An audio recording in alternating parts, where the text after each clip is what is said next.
नमस्कार मित्रांनो, मी गणेश मानकर इग्नाइट अकॅडमीच्या या प्लॅटफॉर्मवर तुम्हा सर्वांचे स्वागत करतो। नाशिक महानगरपालिकेकडून अभियांत्रिकी संवर्ग आणि अग्निशमन संवर्ग या दोन वेगवेगळ्या संवर्गांसाठी जाहिरात आलेली आहे। याचं फॉर्म भरणं आता सुरू झालेले, लिंक त्यांची ऍक्टिव्ह झालेली। नेमका हा फॉर्म कशा पद्धतीने भरावा, त्याची स्टेप बाय स्टेप प्रोसेस काय आहे, कागदपत्र कोणती लागतील, अनुभवाच्या अटीचं काय आहे, या सर्व गोष्टी आपण आजच्या या व्हिडिओमध्ये पाहणार आहोत। म्हणून तुम्ही हा व्हिडिओ शेवटपर्यंत पूर्ण बघा। तुम्ही देखील नाशिक महानगरपालिकेच्या वेबसाईटवर गेले तर तुम्हाला इथे नवीन टॅब दिसणार आहे मित्रांनो, पदभरतीचा। आणि याच्यामध्ये बघा नाशिक महानगरपालिका पदभरती अर्जाची लिंक, याच्यावर जर तुम्ही क्लिक केलं तर तुम्हाला ही वेबसाईट जी आहे तर ती ओपन झालेली दिसेल आणि इथून तुम्हाला तुमची फॉर्म जो आहे तर तो भरायचा आहे। ज्यांना ही वेबसाईट पाहिजे डायरेक्ट जाऊ शकतात किंवा कमेंट मध्ये लिंक करा, मी तुम्हाला ही जी फॉर्मची लिंक आहे तर ती मी डिस्क्रिप्शन तसेच कमेंट बॉक्स मध्ये पिन करून देतो आणि त्याच्यानंतर या लिंकवर जाऊन तुम्ही फॉर्म भरू शकता। ठीक आहे, चला तर आता आपण स्टेप बाय स्टेप जे आहे तर ते फॉर्म भरणं बघणार आहोत। बघा, तत्पूर्वी सिव्हिल साठी मित्रांनो लाईव्ह प्लस रेकॉर्डेड स्वरूपाची बॅच जी आहे तर ते आपण लॉन्च केलेली आहे। सिव्हिल साठी अत्यंत चांगली संधी आहे, कारण की सिव्हिलचे बघा पीएमसी चे फॉर्म भरले गेलेत, एनएमसी चे फॉर्म आता आहेत, त्याच्यानंतर एमजेपी चे फॉर्म 20 तारखेपासून सुरू होणार आहेत। म्हणजे सिव्हिल वाल्यांसाठी चांगली संधी आहे, तर ते या बॅचच्या माध्यमातून पूर्ण त्यांची तयारी करू शकतात। त्यासोबतच मेकॅनिकल साठीची पण आपण बॅच जी आहे तर ती लॉन्च केलेली आहे। बघा, नाशिक महानगरपालिकेसाठीची ही सेपरेट तुमची बॅच असणार आहे। त्यासोबतच एमजेपी ची मध्ये पण मेकॅनिकल वाल्यांसाठी जागा आहेत, मेकॅनिकल डिप्लोमा वाल्यांसाठी जागा आहेत मित्रांनो, तिथे देखील तुम्ही नक्की अप्लाय करू शकतात। आणि मेकॅनिकल आणि सिव्हिल रिस्पेक्टिव्ह बॅचेसचे कोर्स जॉईन करण्यासाठी इग्नाइट अकॅडमीचे ऍप्लिकेशन डाउनलोड करा।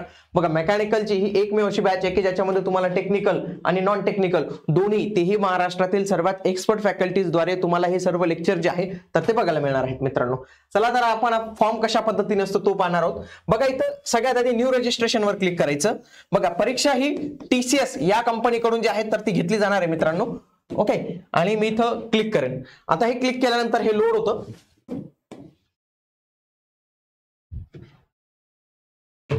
बघा, इथं मी क्लोज करेन, हे वैयक्तिक डेटा वगैरे सांगतात, ठीक आहे, चला दिलं।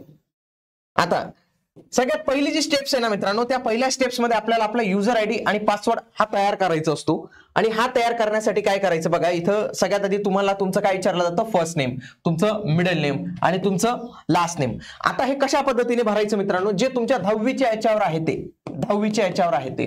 आता 10वीच्या याच्यावर असल्यामुळे काय होतं, ज्या महिलांचं लग्न आधी वडिलांचं नाव असेल तर इथं मिडल नेम मध्ये त्यांचं वडिलांचं नाव येईल आणि माहेरकरचं जे आडनाव आहे तर ते येणार आहे। त्यासोबतच काहींच्या स्पेलिंग मध्ये बदल असतो, मुलांच्या पण 10वीच्या याच्यात स्पेलिंग मध्ये बदल असतो। तर 10वीच्या मार्कशीटवर जे काही तुमचं ऍज इट इज असेल नाव, तेच नाव तुम्हाला इथं टाकायचे, नावात हे करायचं नाही। त्याच्यानंतर वडिलांचं नाव, आईचं नाव टाकायचंय। आता त्याच्यानंतर ज्या काही महिलांनी लग्न नंतर नावात बदल केला असेल आधार कार्ड वगैरे मध्ये, तर ते त्यांनी नवीन बदललेलं नाव जे आहे तर तिचं टाकायचंय। त्याच्यानंतर बर्थ डेट टाकायची, ती पण कोणती मित्रांनो, जी 10वीच्या याच्यावर असेल ती, कारण की काहींचं काय आहे की आधार कार्डवर वेगळी जन्मतारीख आहे, तर ती आधार कार्डवरची जन्मतारीख नका टाकू, इथं जे तुमचे 10वीचे मार्कशीट आहे त्याच्यावरची जन्मतारीख इथं जे आहे तर ते चालणार आहे। आणि वय जे आहे तर ते 10/11/2025 या दिवशीचं जे आहे तर ते कॅल्क्युलेट केलं जाणार आहे मित्रांनो। पुढे इथून जेंडर सिलेक्ट करायचे, मेल फिमेल, तुमचा मोबाईल नंबर टाकायचा, मोबाईल नंबर महत्वाचा आहे कारण की त्याला ओटीपी येणार आहे, म्हणून रिचार्ज ज्या नंबरला असेल तोच नंबर टाका। त्याच्यानंतर ईमेल ऍड्रेस टाका, ईमेल ऍड्रेसवर पण तुम्हाला तुमचा लॉगिन आयडी पासवर्ड मिळेल, म्हणून ईमेलचाच पहिले पासवर्ड माहिती पाहिजे, म्हणून तोच ईमेल टाका। ठीक आहे, त्याच्यानंतर 10वीचा सीट नंबर टाकायचा आहे तुम्हाला, इथं 10वीचा सीट नंबर टाकायचा आहे। आणि लक्षात घ्या, रजिस्ट्रेशन एकदाच करता येतं, सीट नंबर लॉक करून देतात नंतर, म्हणून रजिस्ट्रेशन करताना चुकी करायची नाही। कोणत्या वर्षी पास झाले, 3 सेंटर चूज करायचे। फॉर एक्झाम्पल आता नाशिकचेच बऱ्यापैकी लोक फॉर्म भरतील, तर पहिलं सेंटर मी नाशिक करेल। आता दुसरं तुम्ही कोणतंही करू शकतात, म्हणजे फॉर एक्झाम्पल छत्रपती संभाजीनगर आणि एक म्हणेल मी नगर, नंतर त्याच्यानंतर मुंबई। तर अशा पद्धतीने तुम्ही तुमच्या पद्धतीने तुमचे सेंटर सिलेक्ट करू शकतात। आणि लक्षात घ्या, सेंटर काय नाशिकच दिलं पाहिजे असं नाही, नाशिकच्या उमेदवाराला नागपूर, गडचिरोली काही देऊ शकतात, त्यांची मर्जी असते ती। त्याच्यानंतर जनरेट ओटीपी वर क्लिक करायचं, मोबाईलला किंवा ईमेलला दोघांपैकी ओटीपी जो आहे तर तो जात असतो। मोबाईलला नाही दिसला ईमेलला चेक करायचा, ईमेलला नाही दिसला मोबाईलला चेक करायचा, कुठेतरी ओटीपी आलेला असतो। आय ऍग्री या बटनावर क्लिक करायची आणि हा कॅप्चा कोड टाकायचा, रिव्हेरीफाय म्हणायचं। रिव्हेरीफाय म्हटल्यानंतर तुम्हाला तुमची सर्व इन्फॉर्मेशन एकदा जी आहे तर ती पूर्ण बघून घ्या, कारण की रजिस्ट्रेशन केल्यानंतर एकदा बदलता येत नाही, सीट नंबर तुमचा लॉक करून देतात, नवीन रजिस्ट्रेशन करता येत नाही। ओके, चला पुढं हा हे बघा, जेव्हा तुमचं रजिस्ट्रेशनच्या आधी अलर्ट येतं की एकदा रजिस्ट्रेशन झाल्यावर पुन्हा करता येणार नाही, इथं ओके म्हणायचं. आणि त्याच्यानंतर बघा इथं तुम्हाला तुमचा रजिस्ट्रेशन नंबर लगेच मेलला तुमचा रजिस्ट्रेशन नंबर आणि पासवर्ड जो आहे तो जातो. पासवर्ड नंतर तुम्ही चेंज पण करू शकतात. आता खऱ्या अर्थाने आपल्याला फॉर्म भरायला सुरुवात करायची. रजिस्ट्रेशन हे एकदाच करायचं आहे. त्याच्यानंतर तुम्ही एई मेकॅनिकल, जेई मेकॅनिकल, एई सिव्हिल असेल, सिव्हिल बाकी असिस्टंट ज्युनियर इंजिनियर सिव्हिल असेल किंवा जेई सिव्हिल असेल, असे वेगवेगळे जितके जास्त फॉर्म भरायचे आहेत, फक्त रजिस्ट्रेशन एकच वापरायचे. एकाच रजिस्ट्रेशनने तुम्ही विविध फॉर्म भरू शकता, काही प्रॉब्लेम नाही. अप्लाय फॉर द पोस्ट इथं क्लिक करायचं. अप्लाय फॉर द पोस्ट केल्यानंतर click here to apply for the post. आता इथं लक्षात घ्या की इथं एक पोस्ट येईल आणि इथं एक पोस्ट येईल. समजा इथं एई असेल, इथं जेई असेल, इथं वेगवेगळ्या पोस्ट तुम्ही करू शकता जेव्हा तुम्हाला इथं दिसायला लागेल. ओके, म्हणजे जेव्हा तुम्ही फॉर्म भरतात ना, फॉर्म भरल्यानंतर कंप्लीट झाल्यानंतर इथं दिसतं, पण सुरुवातीला काहीच दिसणार नाही. का? इथं नो रेकॉर्ड प्रेझेंट, कारण की तुम्ही फॉर्म भरलेलाच नाही आहे. Click here to apply for the post, याच्यावर मी क्लिक करेल. आता तुमचा जो फॉर्म आहे तर तो विविध टप्प्यांमध्ये भरला जाणार आहे. पहिल्या टप्प्यांमध्ये पर्सनल डिटेल्स, दुसऱ्या याच्यामध्ये ऍडिशनल, तिसऱ्या याच्यामध्ये पत्ता घेतला जाईल, चौथ्या याच्यात शैक्षणिक पात्रता आणि पाचव्या याच्यात कागदपत्र आणि 1900 रुपये तयार ठेवायचे. पुढची पर्सनल डिटेल्स मध्ये सगळ्यात आधी विचारलं जातं की कोणत्या पदासाठी फॉर्म भरायचं. आणि लक्षात घ्या, एकदा एकच पद सिलेक्ट करतात. तुम्हाला मी एईचं आणि जेईचं एकाच वेळी सिलेक्ट करतो असं होत नाही मित्रांनो. आता for example me junior engineer mechanical हे एकदा सिलेक्ट करून टाकतो. ठीक आहे. आता मॅरिटल स्टेटस, मॅरिड असाल तर या काही गोष्टी तुम्हाला कराव्या लागतील, अनमॅरिड असेल तर हे निघून जातं आपोआपच. त्याच्यानंतर तुम्हाला डोमिसाइल सर्टिफिकेट, ज्यांच्याकडे डोमिसाइल नसेल ना मित्रांनो ते बर्थ सर्टिफिकेट पण लावू शकतात. बर्थ नसेल तर स्कूल लिव्हिंग सर्टिफिकेट म्हणजे शाळा सोडण्याचा दाखला, तर तोही जो आहे तर तो चालू शकतो. सगळ्यात आधी इंडियनच पाहिजे, बाकीचे नेपाळ, भूटान वगैरे यांना भरता येत नाही, युपीएससीची भरता बरं का ते. त्याच्यानंतर महाराष्ट्राचे रहिवासी असाल का, यस. किंवा कर्नाटक मधील 865 जे गाव आहेत बेळगाव मधील ज्याच्यावर महाराष्ट्र शासनाने दावा ठोकलेला आहे, असे देखील उमेदवार अप्लाय करू शकतात. शाळा म्हणजे आदिवासी प्रमाणपत्र हे कोणत्या संस्थेने दिलं बघा, तिथं असतं बघा सब डिव्हिजनल ऑफिसर असं काहीतरी नाव असतं. वेगवेगळे पदाचं नाव असतं, व्यक्तीचं नाव नाही लिहायचं तिथं, कोणत्या तारखेला दिलं आणि त्याचा क्रमांक काय ते लिहायचंय. त्याच्यानंतर तुमची कास्ट कॅटेगरी तुम्हाला सिलेक्ट करायची. लक्षात घ्या, एससी आणि एसटी या दोघांसाठी फक्त कास्ट सर्टिफिकेट लागतं. पण जे कोणी ओबीसी मध्ये असेल, जे कोणी एनटी मध्ये असतात, जे कोणी विजे मध्ये असतात, जे कोणी एसबीसी मध्ये असाल, जे कोणी एससीबीसी मध्ये असतात, तर या सगळ्यांना काय लागतं मित्रांनो, एनसीएल लागतं. आणि एनसीएल नसेल तर यांना यांच्या कॅटेगरीचा जो आहे तर तो लाभ मिळत नाही, हे लक्षात घ्या तुम्हाला. म्हणून एससी एसटी सोडून बाकी सर्व कॅटेगरीजला जे आहे तर ते एनसीएल लागतं. ईडब्ल्यूएस स्वतःच एक एनसीएल आहे म्हणून त्याला काही संबंध येत नाही मित्रांनो. बघा, रिझर्वेशन कास्ट कॅटेगरी, इथून तुम्ही तुमची category OBC SC ST select करायची. त्याच्यानंतर कास्ट सर्टिफिकेट ओपन असेल तर हे निघून जातं. त्याच्यानंतर कास्ट सर्टिफिकेट कास्ट आहे. आता काही उमेदवारांचा प्रश्न असेल मित्रांनो, समजा आता एई मेकॅनिकल साठी काय मित्रांनो, एससी ला जागाच नाहीये, समजा एससी ला जागा नाही आहे. मग एखादा उमेदवार म्हणेल की सर मी ओपन मधून डायरेक्टली फॉर्म भरू का, म्हणजे मी एससी नाही सिलेक्ट करतो, ओपन सिलेक्ट करतो. तसं नाही करायचं मित्रांनो, करताना एससी सिलेक्ट करायचं.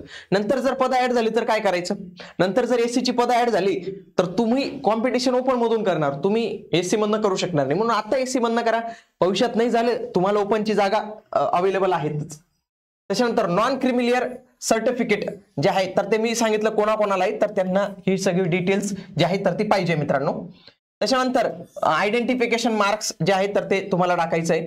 त्याच्यानंतर कोणतंही एकच ओळखपत्र टाका, सगळे काही ओळखपत्र टाकायची गरज नाही. पॅन कार्ड टाका, यस करा. पॅन कार्ड टाकल्यानंतर काय विचारतं, पॅन कार्डचा नंबर विचारतं, ते नंबर आणि पॅन कार्ड वरील नेम, या दोन गोष्टी ज्या आहेत तर तुम्हाला इथे विचारत जातात. बाकी सगळं नो म्हणून टाकायचं. त्याच्यानंतर I am voluntary submitting my identity, save and next. Save and next केलं तर इथे ग्रीन झालं. ग्रीन झालं म्हणजे काय, हे सक्सेसफुली तुमचं भरलं गेलेलं आहे. आता पुढे आणखी काही ऍडिशनल डिटेल्स तुम्हाला विचारले जातात की तुम्ही आत्महत्याग्रस्त शेतकऱ्यांचा मुलगा किंवा मुलगी आहेत का, येस किंवा नो करायचं. त्याच्यानंतर राज्य किंवा केंद्र सरकारमध्ये ऑलरेडी गव्हर्नमेंट जॉबला आहात का, येस किंवा नो करायचं. त्याच्यानंतर प्रकल्पग्रस्त आहात का, भूकंपग्रस्त आहात का. जर हे येस असेल तर तुम्हाला काय करावं लागेल, याची डिटेल्स जी आहेत तर ती भरावी लागणार आहे. त्याच्यानंतर अंशकालीन पदवीधर आहेत का, तर हे. त्याच्यानंतर माजी सैनिक, जे कोणी एक सर्व्हिसमॅन असतील त्यांनी एक सर्व्हिसमॅनच्या सर्व डिटेल्स ज्या आहेत तर त्या टाकायच्या आहेत. त्याच्यानंतर खेळाडू मधील जे असतील त्यांनी खेळाडूची डिटेल्स टाकायची. अनाथांनी त्यांच्या डिटेल्स टाकायचे. त्याच्यानंतर तुमच्यावर काही लिगल केसेस वगैरे काय चालू आहेत का, इथं प्रश्न विचारलेत, येस नो करून टाका. सेव्ह आणि नेक्स्ट करायचंय. आता पुढे काय करायचंय, पत्ता. शक्यतो तुमचा आधार कार्डवरचा जो पत्ता आहे ना मित्रांनो तोच टाका. ओके, आधार कार्डवरचा जो ऍड्रेस आहे तो टाकायचा आहे.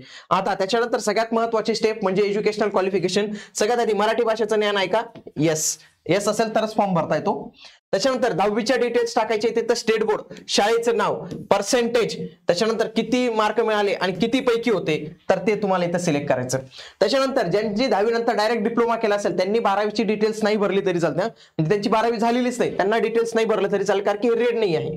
हेच तुम्ही बघा, हे रेड होतं मित्रांनो, बघा हे रेड आहे. हे रेड म्हणजे काय, कंपल्सरी, इथं हे कंपल्सरी नाही आहे. त्याच पद्धतीने ज्यांचा 10वी नंतर डिप्लोमा झाला असेल ते डिप्लोमाची माहिती इथं भरू शकतात. ज्यांचे 10वी नंतर 12वी झालेली आहे आणि त्याच्यानंतर डिग्री केलेली आहे तर ते डायरेक्ट डिग्रीचे मार्क टाकू शकतात. बघा इथं ग्रॅज्युएशन ज्यांचं झालं असेल ते टाकू शकतात. त्याच्यानंतर MSCIT प्रमाणपत्र आहे का, MSCIT प्रमाणपत्र नसेल तरी फॉर्म भरता येतो मित्रांनो. फक्त जॉईन झाल्यावर 2 वर्षाच्या आत हे प्रमाणपत्र काढून टाकायचं, म्हणजे आता जरी नसेल तरी फॉर्म भरता येतो. आता सगळ्यात महत्त्वाचं ते म्हणजे एक्सपिरियन्स विषयी त्यांनी सांगितलेले की एक्सपिरियन्स लागतो का, तर लक्षात घ्या एक्सपिरियन्स विषयी त्यांनी इथं स्पष्ट म्हटले की तुम्हाला एक्सपिरियन्स जो आहे तर तो समाविष्ट करावाच लागणार आहे. ओके, त्याच्यामध्ये लक्षात घ्या की तुम्ही जास्तीत जास्त मॅक्सिमम 3 रोज जे आहेत तर ते ऍड करू शकतात. मॅक्सिमम 3 रोज तुम्ही ऍड करू शकतात.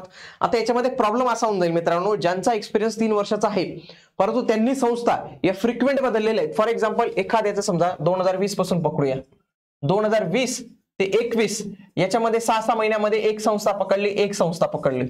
आता 21 ते 22 1 वर्ष पूर्ण, हे एक वर्ष केलं त्याने. नंतर 23 मध्ये पुन्हा 1 वर्ष केलं. आता हा मिळून त्याचा 3 वर्षाचा एक्सपिरियन्स होईल ना मित्रांनो, कळालं का तुम्हाला. आणि इथं त्यांनी काय टाकून दिलेली अट की मॅक्सिमम तुम्ही adding new row maximum 3 row can be added. आता 3 रोज ऍड केल्यामुळे मला नाही वाटत की इलेक्ट्रिकल वाल्याने 5 वर्षाचा एक्सपिरियन्स कसा टाकायचा, जर त्यांचा प्रत्येकाचा 1-1 वर्षाचा असेल तर तो तुम्ही बघून घ्या की जर टाकता येत असेल तर चांगलंच आहे तो. त्याच्यानंतर अनुभवाची अट बघा, संस्थेचं नाव कोणत्या संस्थेत होते, कंपनी टाईप मध्ये विचारतं बघा, गव्हर्नमेंट होती, सेमी गव्हर्नमेंट आहे की प्रायव्हेट ऑर्गनायझेशन आहे, तर ते प्रश्न इथं विचारले जातात. त्याच्यानंतर सर्व्हिस कधी सुरू झाली, सर्व्हिस कधी एंड झाली.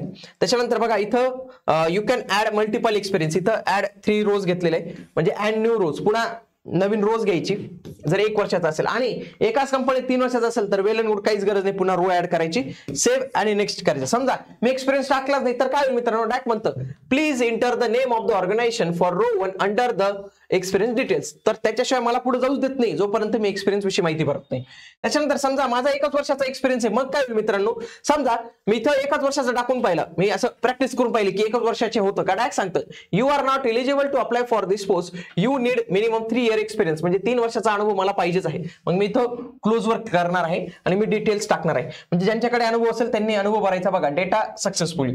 त्याच्यानंतर सगळ्यात शेवटची स्टेप तुम्हाला डॉक्युमेंट्स मध्ये सगळ्यात पहिलं डॉक्युमेंट लागणार आहे तुम्हाला तुमचा फोटो अपलोड करायचा मित्रांनो. फोटो हा 2 पद्धतीचा अपलोड करावा लागणार आहे. एक जो तुम्ही फोटो स्टुडिओ मध्ये जाऊन तो फोटो काढतात तो एक फोटो. त्याच्यानंतर एक लाईव्ह फोटोग्राफ असतो. या लाईव्ह फोटोग्राफसाठी तुम्ही जर लॅपटॉप मध्ये भरत असाल तर तुमचा वेब जो कॅमेरा आहे तर तो यूज केला जाणार आहे. नसेल तर डायरेक्ट मोबाईलने लॉग आउट करून काय करावं लागेल, लॉग इन करावं लागेल आणि तो फोटो अपलोड करावा लागेल मित्रांनो. त्याच्यानंतर तुमची सही पण लागणार आहे, इथं सही अपलोड करायची. त्याच्यानंतर 10वीचं प्रमाणपत्र, ज्यांची 12वी असेल 12वीचं प्रमाणपत्र, नसेल तरी चालणार आहे. म्हणजे त्याच्यानंतर ज्यांचं डिप्लोमा असेल ते डिप्लोमा, डिग्री असेल डिग्रीचे प्रमाणपत्र, पोस्ट ग्रॅज्युएशन, त्याच्यानंतर आदिवास प्रमाणपत्र. आणि मेन म्हणजे काय, तुमचं एक्सपिरियन्स सर्टिफिकेट रेड मध्ये म्हटलेलं आहे. रेड मध्ये म्हटले म्हणजे काय की सर्टिफिकेट हे आत्ताच पाहिजे आहे, हे लक्षात घ्या तुम्ही, त्याच्याशिवाय फॉर्म भरता येणार नाही. त्याच्यानंतर लहान कुटुंब प्रमाणपत्र हे कोणाला लागतं मित्रांनो, ज्यांचं लग्न झालेलं आहे त्यांना. हे कुटुंब प्रमाणपत्र कुठे मिळतं मित्रांनो, कुठेच नाही मिळत. इथं हे क्लिक हिअर टू डाउनलोड करायचं, हे डाउनलोड करून ठेवायचं आणि फक्त ते लिहून द्यायचं, बाकी काहीच नसतं त्याच्यात. ओके, एक सर्व्हिसमॅन असेल एक सर्व्हिसमॅन लागतं. पॅन कार्ड, मॅरेज सर्टिफिकेट, ज्यांचं लग्न झालेलं ज्यांची नावात बदल केले ते करू शकतात. आणि हे एवढेच डॉक्युमेंट्स लागतात. त्याच्यानंतर तुमची 900,000 रुपये फी भरायची, त्याच्यानंतर सबमिट करायचं. आणि अशा पद्धतीने बघा your application form has been submitted successfully असा मेसेज जो आहे तर तो तुम्हाला येतो आणि इथं क्लोज म्हणायचं. अशा पद्धतीने तुम्ही तुमचा संपूर्ण फॉर्म जो आहे तर तो भरू शकतात. आणि मित्रांनो याच वेबसाईटवर जाऊन पुन्हा तुम्ही तुमचा फॉर्म जो आहे तर तो भरू शकतात. काही प्रॉब्लेम तुम्हाला येणार नाही. काही प्रॉब्लेम असेल, काही समस्या असेल, कमेंट बॉक्समध्ये मला नक्की कळवा. आणि जे नाशिकचे उमेदवार असतील त्यांना काही डाऊट असेल ना तर ते डायरेक्टली आपल्या ऑफिसला भेट देऊ शकतात मित्रांनो. अशोक स्तंभ, वकीलवाडी, उपाध्ये क्लास, इथं इग्नेट अकॅडमी आपली क्लासेस आहेत मित्रांनो. तिथून तुम्ही डायरेक्टली पर्सनली मला भेटू शकतात. तुमच्या काही समस्या असतील, एक्सपिरियन्सच्या सर्टिफिकेट संदर्भातल्या समस्या असतील किंवा एक्सपिरियन्सचा फॉर्मॅट कसा असावा, अशा काही तुमच्या समस्या असतील ना, तर ते मला कमेंट बॉक्समध्ये कळवा किंवा नाशिकचे उमेदवार डायरेक्टली मला येऊन जे आहेत तर ते भेटू शकतात. त्यासोबतच ते बॅचेस विषयी इन्क्वायरी करत असतील एक्सपिरियन्स वाले, तर त्यांच्यासाठी बघा सिव्हिल आणि मेकॅनिकल त्यासोबतच इलेक्ट्रिकलची पण आपली बॅच जी आहे तर ती अवेलेबल आहे, तर ते करू शकतात. त्यासोबत ज्यांना स्टडी मटेरियल पाहिजे की स्टडी मटेरियल कोणतं असावं, लक्षात घ्या ही परीक्षा टीसीएस घेते, तर टीसीएस एक्झाम गाईड नावाचं आपलं पुस्तक आहे, ज्याच्यामध्ये तुम्हाला बौद्धिक चाचणी, सामान्य ज्ञान, इंग्रजी आणि मराठी हे तुमचे सर्व विषय कव्हर होतील, ज्याच्या माध्यमातून त्यासोबतच सिव्हिल वाल्यांसाठी सिव्हिल इंजिनिअरिंगचं एक्झाम गाईड जे आहे तर ते देखील पुस्तक आपण लॉन्च केलेलं आहे. भेटूया आता आपण पुढील व्हिडिओमध्ये. तोपर्यंत जय हिंद, जय महाराष्ट्र, धन्यवाद.